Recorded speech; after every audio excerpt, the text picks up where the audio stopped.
აჩქარებული ტემპი, დაძაბული რითმი, სტრესული გარემო. საკუთარ თავზე ფიქრის დრო თითქმის არ რჩება. სწორედ ამიტომ გაწევრიანდით რადიო იმედის ფრეშ კლუბში და შეცვალეთ თქვენი ცხოვრება უკეთესობისკენ. გადაცემა ფრეშ კლუბი. ნინი ხუგაშვილთან ერთად. გადაცემის სპონსორია კლინიკა ინვიტრო. უშვილობის დიაგნოსტირება და მკურნალობა, ინვიტრო განაყოფიერება, ინსემინაცია, დონაცია სუროგაციის პროგრამა, სრული გინეკოლოგიური მომსახურება. კლინიკა ინვიტრო. ლუბლიანას 2/6. ტელეფონი 251 77 77. დღემშვიდობისა თქვენსმენთ რადიო იმედს მე ნინი ხუგაშვილი ვარ და ღია ეთერში გთავაზობთ გადაცემას ფრეშ კლუბი. შემოვერთვით ჩვენს კლუბს Facebook-ის გვერდზეც ფრეშ კლუბ რადიო იმედი და მოდით ერთად შევცვალოთ ცხოვრება უკეთესობისკენ. დღეს გადავწყვიტე რომ შემოდგომა ზამთრის მოდური სტილის და აქტუალური სამოსის შესახებ ვისაუბროთ. გადაცემის სტუმრად კი მოვიწვია ატელიე მაჩაბელის დიზაინერი მარია მაჩაბელი და ასევე მაჩაბელი ჯგუფის წარმომადგენელი არჩილ მაჩაბელი. მოგესალმებით. დიდი მადლობა რომ ხართ დღეს ჩემ გადაცემის სტუმრები და გამოყავით დროს სწორედ ამისთვის თქვენ. მადლობა. მაჩაბელის როგორც ბრენდის პრეზენტაცია და პირველი კოლექციის წარდგენა უკავშირდება მარიამ ამზაფხულს. ყველაფერი ახალი კარგად დავიწყებული ძველია. ეს იყო პირველი საპრეზენტაციო კოლექციის კონცეფცია და უნდა ვივარაუდოთ რომ შემდგომი ნამუშევრებიც იქნება სწორედ ამ ქოლგის ქვეშ გაერთიანებული თუ როგორ იქნება, როგორი იყო ზოგადად გამოხმაურება რა და განახად პირველმა ჩვენებამ და რაზე მუშაობთ ამ ეტაპზე. დავიწყოთ ამით და შემდეგ უკვე გადავიდეთ იმ თემაზე რომელიც დარწმუნებული ვარ მსმენელს ძალიან აინტერესებს. ძალიან დიდი გამოცდილება მანახა ამ პირველმა ჩვენებამ. რა თქმა უნდა იყო კრიტიკაც, რა ვიცი, დადებითი გამოხმაურებაც, ნუ ყველაფერი. და ალბათ მაინც ჩვენ რაღაცა ამ ნავტალინის თემით ვიმუშაობთ ეს სიძველესთან რაც არის დაკავშირებული.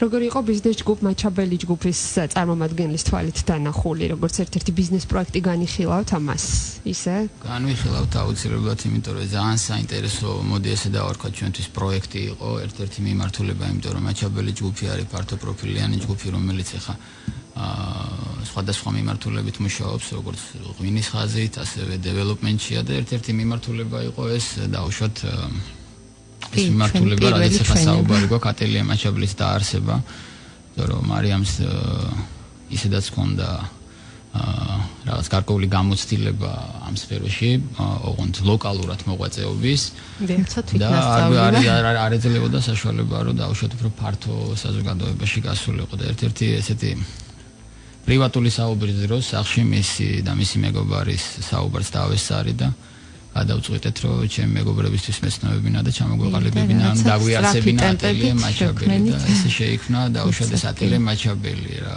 და ეს ბრენდი, მოდი ესე დავარქვათ.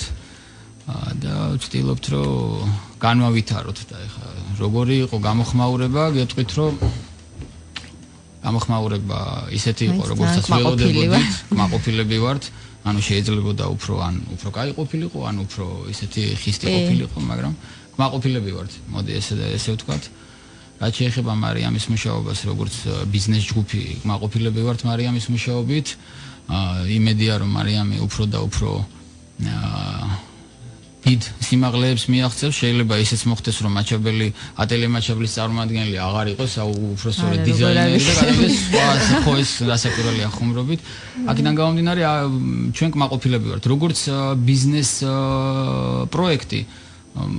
პირველ ეტაპზე მივახციეთ რაღაცას, შევხედოთ შემდეგში რა იქნება. მოდით ვისაუბროთ ავთ კოლექციაზე, რომელიც იყო პირველი, რომელიც იყო სადებიუტო, რომლის პრეზენტაციაც გაიმართა რამდენიმე თვის წინათ, ის უკავშირდება სწორედ ამ ზაფხულს, როგორც საუბრის დასაწყისში აღნიშნეთ, რაზე იყო ძირითადი აქცენტი გაკეთებული? იცით რა, ისთვის იყო შექმნილი? შექმნილი იყო როგორც ქალბატონებისთვის, ასევე პატარა გოგონებისთვისაც. ანუ ეს სამოსი შეიძლება ჩაიცვა ყოველდღიურობაშიც და ნუ გამოსასვლელადაც. პრინციპში.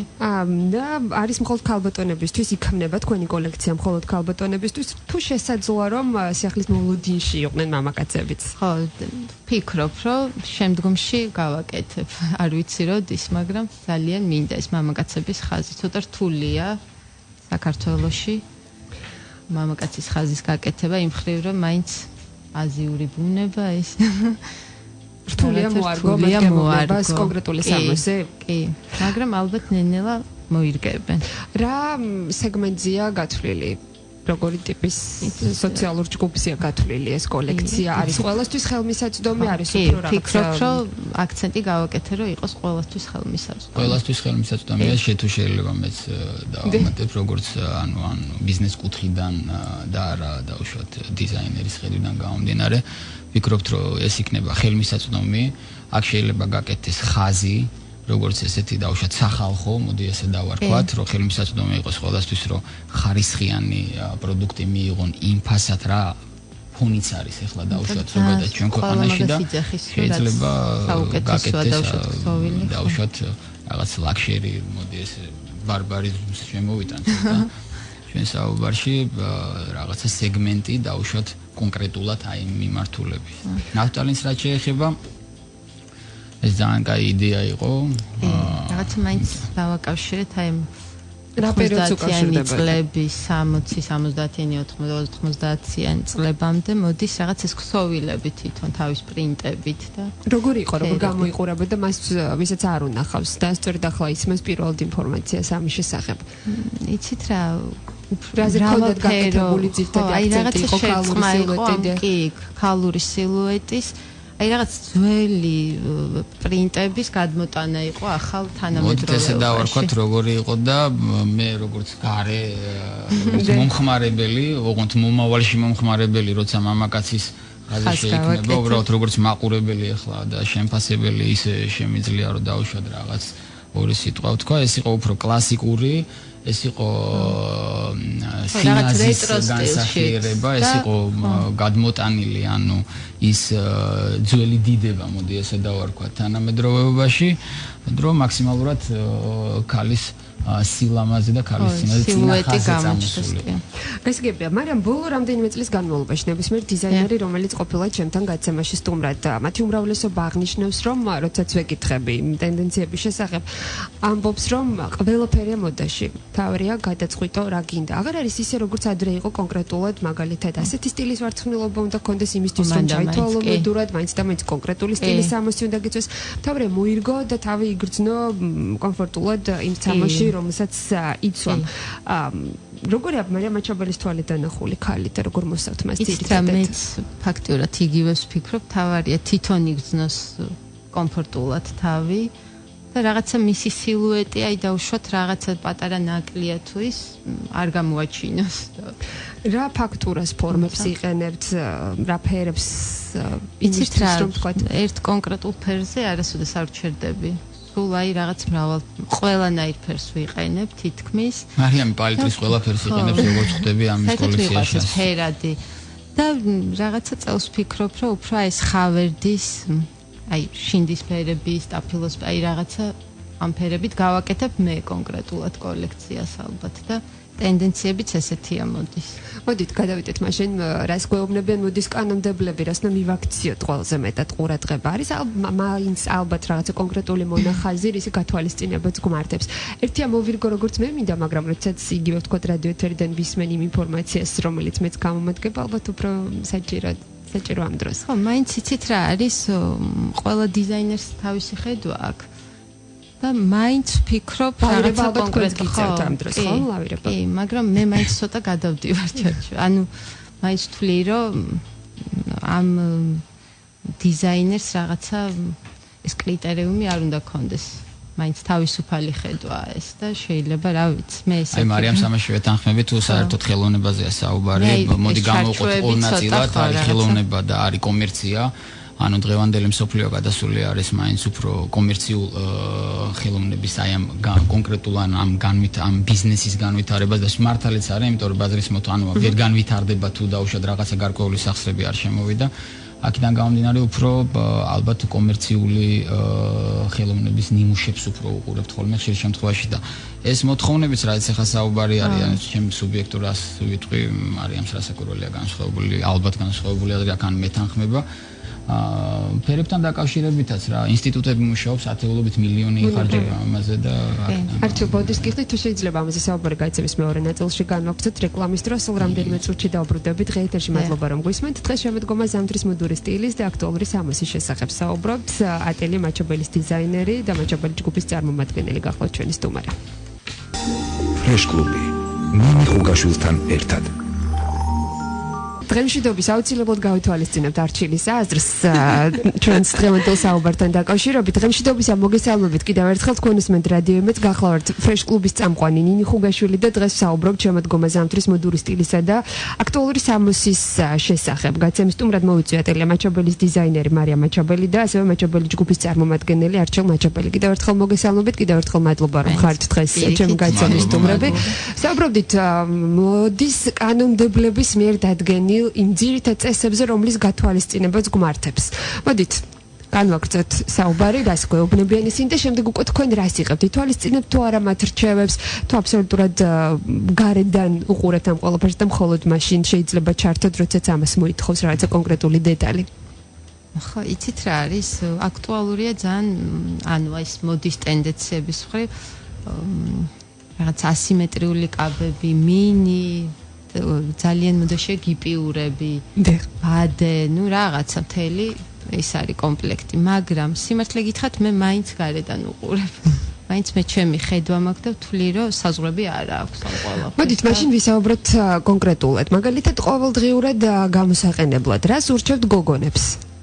რის მორგებას მე მესმის თავს სადაც იგრძნობენ უფრო კომფორტულად და რაშიც იგრძნობენ უფრო კომფორტულად იყო თქვენი პასუხი გაცემის პირველ ნაწილში მაგრამ ამ ბოლო პერიოდში ხშირად ხვდებით კაბებზე მაგალითად ბოტასის სტილის ფეხსაცმელს იცით რა მაინც ვფიქრობ რა ურჩევ რაც მათ ქალურობას გაუსვამს ხას აქ არის მრავალნაირი ტონები შეგიძლია გამოიყენო, აი ფერადი ტონებია ძალიან მოდაში და ნუ მეც ძალიან მომწონს. შემოდგომას უხდება? შემოდგომას კი, აი რაღაცა სტაფილოსფერი, შინდისფერი, აი რაღაცა კონიაკის ფერი.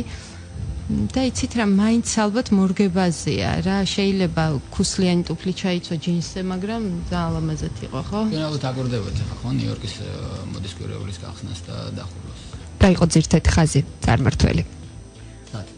ნიუ-იორკის მოდის კვირეულზე. ისეთ რა არის, აი შეზღუდული არ ყო, აი ზუსტად გამოხმაურება ძალიან მრავალფერიანი იყო. თუმცა მუდმივად არის შავ-თეთრი, ყოველთვის რაღაცა ინარჩუნებს თავის. ძალიან კარგი სიახლეა ეს როგორც ჩვენს ქართველი მომხმარებლებისთვის, იმიტომ რომ იცომ რასაც გინდა. იცი რომ ყველაფერი არის მოდაში, არაფერი გაკომპლექსებს. მთავარი თავი იგრძნო კომფორტულად.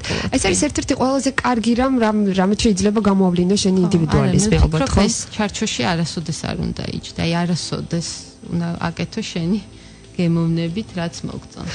შაშან იყო ჟილეტების მორგება, ოღონდ გრძელი ჟილეტების იგივე ქვედა ბოლოებზე, როგორ არის წელს, როგორი სტილის ფეხსაცმელია, არის თუ არა ცვლილებები ამ ხრივ? კი, წელსაც მოდაშია ჟილეტები, ვფიქრობ უფრო ალბათ უსაყელო, შეიძლება იყოს გრძელი, მოკლე, ანუ როგორც მოირგებ ტანზე. ფეხსაცმელიც ხო, თავის ადგილს ინარჩუნებს ისევე ქუსლიანიც. არ არის აუცილებელი კლასიკურ კაბაზე ჩაიცვა ქუსლიანი ტუფლი, ხო, შეიძლება რაღაცა შორტებზე ჩაიცვა, რაღაც დახეულ ჯინსებზე, მაგრამ მოირგო. მაინც ვფიქრობ, ხო, ინარჩუნებს. ეჭება აქსესუარებს, ჩანთა, შარფები, სამკაულები, ალბათ კლაჩები მაინც ისე მოდაშია, თუმცა დიდი ჩანთებიც ძალიან მოდაშია. და აქ მიდის უკვე შეხამება სამკაულის, შეგიძლია იმ ჩანთას ქამარი შეუხამო, თუმცა არ უნდა იყოს მანამდე კრემისფერი, ყავისფერი სიტყვაზე, ხო, ყველაფერი ერთმანეთს არ უნდა შეეხამებოდეს. მე პირადად, რა ვიცი, ვფიქრობ, რომ რაღაცა ეს უნდა დაინგრეს წითელთან, ყვითელთან, რაღაც შეიძლება პირიქით აირიოს ფერები. კლასიკური ფერები რამდენად იქნება? კლასიკური შავის და თეთრი შეხამების გულისხმობ ამ შემთხვევაში? ყოველთვის არის და ნუ თქვენს ახალ კოლექციასთან დაკავშირებით გითხარით, გვაქვს რამდენიმე წუთი დარჩენილი და ამიტომ რაზე მუშაობთ, როდესთვის გეგმავთ ახალ კოლექციას? კოლექციაზე ვფიქრობ მოვასწრებ და მინდა ისევ აქტუალური ხაზი გავაკეთო ქალბატონებისთვის, ახალგაზრდა გოგონებისთვის და ალბათ უფრო ხავერდით გავაკეთებ, რაღაცა აბრეშუმებით, ნუ ბამბა, შიფონი და ასე შემდეგ. ხავერდი აქტუალურია ამ სეზონზე? კი, და ნუ არ ვიცი, მე ძალიან მე პირადად ალბათ აი ხელპალტოებს გავუშვებ. იცით რა, ალბათ აი ღვინისფერი, კონიაკისფერი, ყვითელი, შეიძლება იყოს ვარდისფერი, აი რაღაცა ფერთა ეს უფრო არის თქვა ქურთუკებზე და პალტოებზე მორგებული თუ შესაძლებელია შარვალეზე და ტანიც მოვერგოთ. კი, ეგეც შეიძლება, ალბათ იქნება კოსტიუმებით რაღაცა ხავერდის და თხელი პალტოები, აი უსარჩულო ალბათ ესე გავაკეთებ. და ძირითადი მონახაზი რაზე კეთდება? რა იქნება წამყვანი ვთქვათ? წამყვანი მაინც ალბათ ქურთუკები და პალტოები იქნება. თუმცა ვაპირებ გამოსასვლელი კაბების შეკერვასაც და ქვედაბოლოები, ზედები, რა ვიცი. თქვენ იღებთ ინდივიდუალურ დაკვეთებზეც მუშაობთ, ასე ვთქვათ. ძირითადი მოთხოვნა ყოველდღიურ სამოსია, ანუ მაინტერესებს ქართველები ყოველდღიურად სამოს იკერავენ, თუ უფრო მეტად ვთქვათ გამოსასვლელ დასასრულზე მოთხოვნა? კი, არის ძირითადად უფრო ყოველდღიურზე, მაგრამ რაღაცა გადავიდნენ უკვე, რომ რაღაცა გამოსასვლელიც ხშირ შემთხვევაში უკვე გამოსასვლელსაც უკვეთავენ. ძალიან კარგი. და საუბრის მიწურულს, მარიამ, მოდით დღევანდელი ჩვენი საუბრის ერთგვარი შეფასება და რეზუმეც გავაკეთოთ და საომავლო გეგმებზეც ვისაუბროთ, თუ გაქვთ უკვე კონკრეტულად გათვლილი. მე ვიცი, რომ თქვენს გეგმებში მრავალი მონახაზია მოხვედრილი, ასე ვთქვათ. კი, ძალიან მინდა გავაკეთოთ ცოტა მაღალწონიანებისთვის ხაზი ცალკე. ხო, ეს არის ძალიან პრობლემატური და მინდოდა მეკითხა უბრალოდ გამოგრჩა, რატომ არ ზრუნავთ ამ ადამიანებზე და ხომ არ არის ახლა დავიწყე და ალბათ მაგის დროც მგონია რომ შესაძლებელია მეტნაკლებად იყოს ეს მომგებიანი. იმიტომ რომ ცოტა არ იყოს დამამცირებლად მიმაჩნია, როდესაც მაღაზიაში აწერია მაღაზიებზე მომგებიანი არ შეიძლება.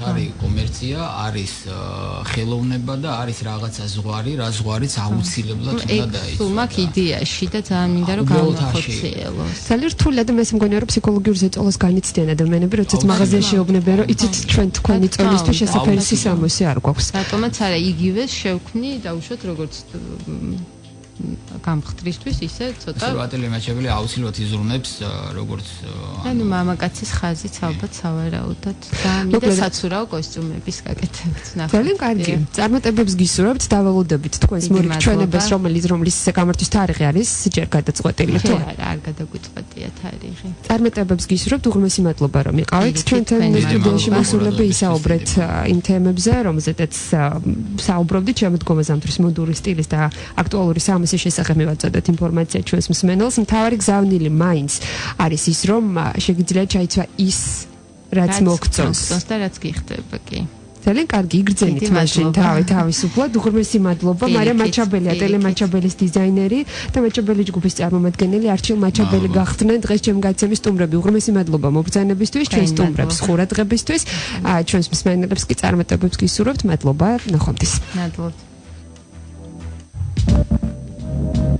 აჩქარებული ტემპი, დაძაბული რითმი, სტრესული გარემო, საკუთარ თავზე ფიქრის დრო თითქმის არ რჩება. სწორედ ამიტომ გაწევრიანდით რადიო იმედის ფრეშ კლუბში და შეცვალეთ თქვენი ცხოვრება უკეთესობისკენ. გადაცემა ფრეშ კლუბი. ნინი ხუგაშვილთან ერთად.